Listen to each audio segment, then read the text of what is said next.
It's definitely not easy living under the same roof, sharing the stairs, the lift, with all kinds of people, each with a different personality and way of life. Whenever we exit the four walls of our home, we use spaces also used by others, the so-called common parts.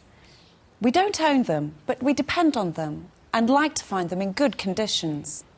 We don't allow them to be used in any abusive or destructive way that may undermine everyone's right to use them. Rules keep things in order. Let's take a step back and see what's happening on a global scale. Borders are just imaginary lines. They can't keep our forests' clean air to ourselves, nor stop the polluted air produced in other countries from invading our airspace. The same is true for water. Water flows all over the planet, through clouds, soil, currents, rivers, lakes, oceans. No one can contain it within a country. In the same way, animals, plants, all life forms and their services cannot be divided by any borderline. So, the atmosphere, hydrosphere and biodiversity are common parts of the planet, not only because they don't care for any borders, but also because we all depend on them to survive and can affect them in a positive or negative way. These negative impacts are disturbing the performance of our planet, a complex living system many call Gaia. Reducing emissions and investing in the recovery of forests and other ecosystems is a part of the solution. This benefits atmosphere, hydrosphere and biodiversity all at once. Since we all share, involuntarily, the common parts of the planet, how can we guarantee its global maintenance?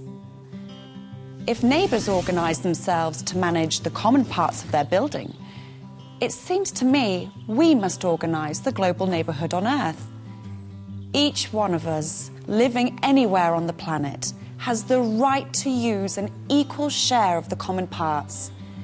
The excessive use of them by one citizen or country always harms all others, just as those who take care of the common parts are providing for everyone's well-being.